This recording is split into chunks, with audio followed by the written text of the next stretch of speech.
प्यारे बच्चों, आपका दिन मंगलमय हो। अगर आप नए हैं तो इस चैनल को सब्सक्राइब कर लें। करेंगे पाठ जिसका नाम है भारत माता, लिखा है जवाहरलाल नेहरू ने। इसका पहले हम करेंगे जीवन परिचय। जवाहरलाल नेहरू का जन्म 1889 को इलाहाबाद में उत्तर प्रदेश में हुआ। 1889 इलाहाबाद उत्तर प्रदेश में। प्रमुख रचनाएं हैं मेरी कहानी, आत्मकथा है ये।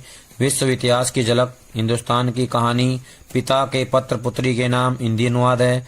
हिंदुस्तान की समस्याएं, स्वाधीनता और उसके बाद राष्ट्रपिता, भारत की बुनियादी एकता, लड़खड़ाती दुनिया आदि लेखों और भाषणों का संग्रह। मृत्यु सन 1964 में हो गई थी। ये हमारे देश के पहले प्रधानमंत्री थे। इन्होंने देश की आज़ादी के लिए अहम योगदान दिया। पाठ का सार। प्रस्तुत पाठ हिंदुस्तान की कहानी का 5वां अध्याय है। अंग्रेजी से भाषांतर हरिभाऊ उपाध्याय ने किया है। इसमें पंडित नेहरू ने बताया है कि किस प्रकार या किस तरह देश के कोने कोने में आयोजित जलसे होते हैं, सभाएं, समारोह में जाकर वे आम लोगों को बताते थे कि अनेक हिस्सों में बटा होने के बाद भी हिंदुस्तान एक है। इस अपार फैलाव के बीच एकता के क्या आधार हैं और क्यों भारत एक देश है जिसके सभी हिस्सों की नियति एक ही तरीके से बनती बिगड़ती है। यही पूरे पाठ की विषय वस्तु है, यानी कि केंद्रीय विषय है, केंद्रीय भाव है। इसी क्रम में पंडित नेहरू ने भारत माता शब्द पर भी विचार किया है और उनका निष्कर्ष है कि भारत माता की जय का मतलब है यहाँ के करोड़ों करोड़ लोगों की जय। कहने की जरूरत नहीं कि अपने छोटे आकार के बावजूद इस लेख का कथ्य अत्यंत विराट और प्रस्तुतिकरण पहना है। अब हम करेंगे पाठ भारत माता।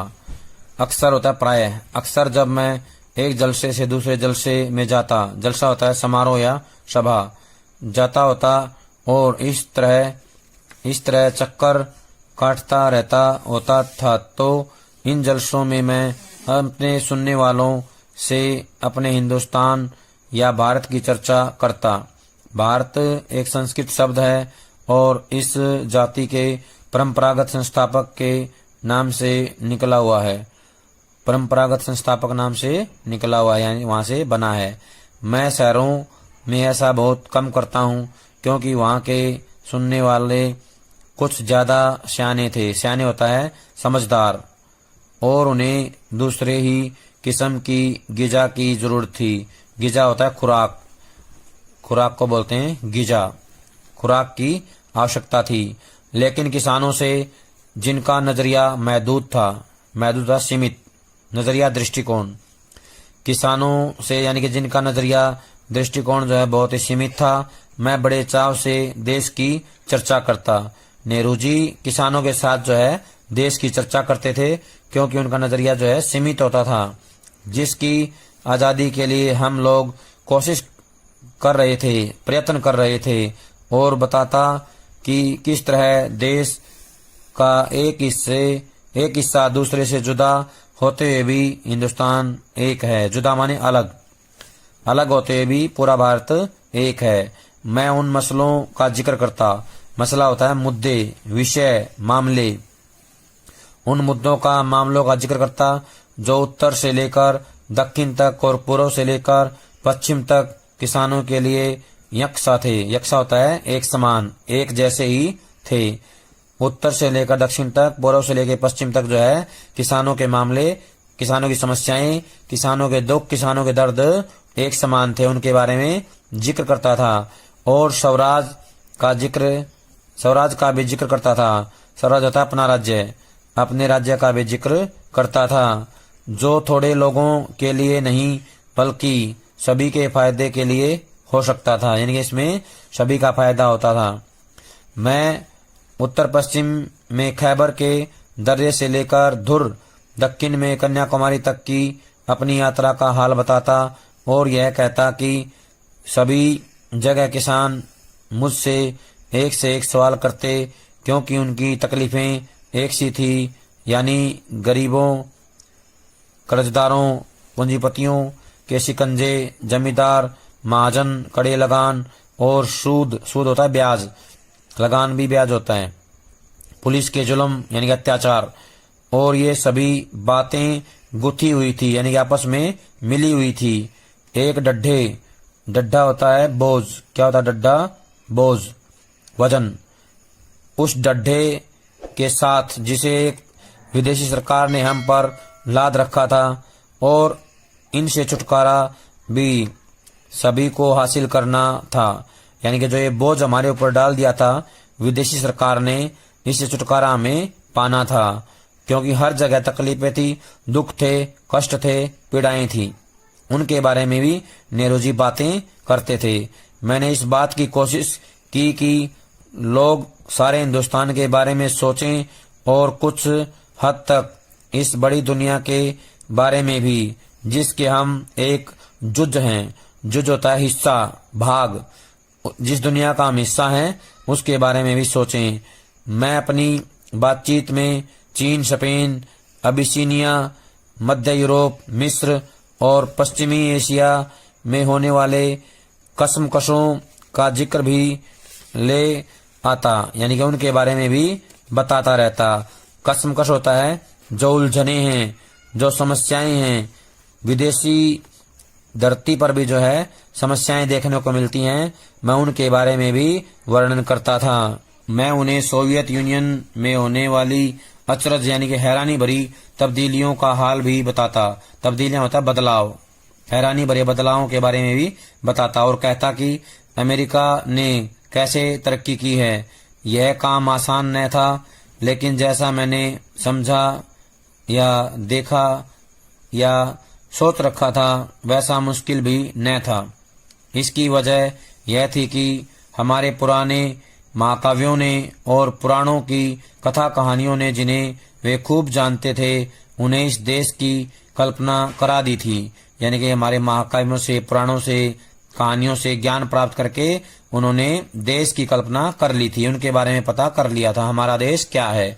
और हमेशा कुछ लोग ऐसे मिल जाते थे जिन्होंने हमारे बड़े बड़े तीर्थों की यात्रा कर रखी थी, जो हिंदुस्तान के चारों कोनों पर हैं।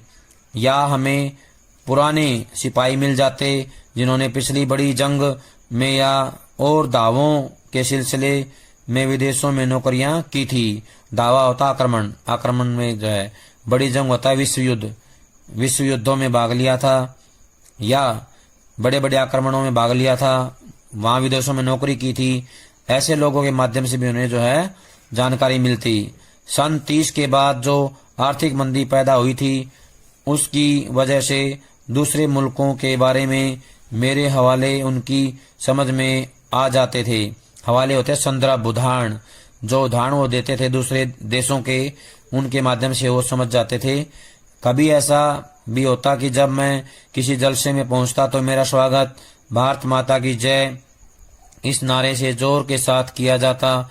मैं लोगों से अचानक पूछ बैठता कि इस नारे से उनका क्या मतलब है, यानी इसके माध्यम से वो क्या समझते हैं। यह भारत माता कौन है जिसकी वे जय चाहते हैं। मेरे सवाल से उन्हें कुतूहल और ताज्जुब होता। कुतूहल होता है बेचैनी, व्याकुलता, ताज्जुब होता है हैरानी। उन्हें बेचैनी और हैरानी होती, और कुछ जवाब न बन पड़ने पर वे एक दूसरे की तरफ या मेरी तरफ देखने लग जाते। मैं सवाल करता ही रहता। आखिर एक कट्टे कट्टे जाट ने, हट्टा कट्टा होता है हुष्ट पुष्ट स्वस्थ, जो अनगिनत पीढ़ियों से किसानी करता आया था, जवाब दिया कि भारत माता से उनका मतलब धरती से है। कौन सी धरती? खास उनके गांव की धरती, या जिले की, या सूबे की, या सारे हिंदुस्तान की धरती से उनका मतलब है। इस तरह सवाल जवाब चलते रहते, यहाँ तक कि वे ऊब कर मुझसे कहने लगते कि मैं ही बताऊं। यानी कि जब वो परेशान हो जाते, ऊबना होता है परेशान हो जाना, बोर हो जाना। जब वे सवालों से बोर हो जाते, ऊब जाते, तब वो जो है उनसे कहते कि वो खुद ही उनको बता दें। मैं इसकी कोशिश करता और बताता कि हिंदुस्तान वह सब कुछ है जिसे उन्होंने समझ रखा है, लेकिन वह इससे भी बहुत ज्यादा है। हिंदुस्तान के नदी और पहाड़, जंगल और खेत जो हमें अन्न देते हैं, ये सभी हमें अजीज हैं। अजीज माने प्रिय, ये सब हमें प्रिय हैं। लेकिन आखिरकार जिनकी गिनती है वे हैं हिंदुस्तान के लोग, उनके और मेरे जैसे लोग जो इस सारे देश में फैले हुए हैं। भारत माता दरअसल यही करोड़ों लोग हैं और भारत माता की जय से मतलब हुआ इन लोगों की जय, यानी कि भारत में रहने वाले करोड़ों करोड़ों लोगों की जय ही भारत माता की जय है। मैं उनसे कहता कि तुम इस भारत माता के अंश हो, यानी कि भारत माता के हिस्से हो, भाग हो। एक तरह से तुम ही भारत माता हो और जैसे जैसे ये विचार उनके मन में बैठते हैं उनकी आंखों में चमक आ जाती है। इस तरह मानो उन्होंने कोई बड़ी खोज कर ली हो। कहने का आशय है कि उन्होंने कुछ नई चीज ढूंढ ली हो, ऐसा देखने को मिलता है, ऐसा प्रभाव उनकी आंखों में दिखाई देता है। प्यारे बच्चों, आज जो काम करवाया है सभी इसको कॉपी में लिख करके याद करेंगे। सभी का बहुत बहुत धन्यवाद।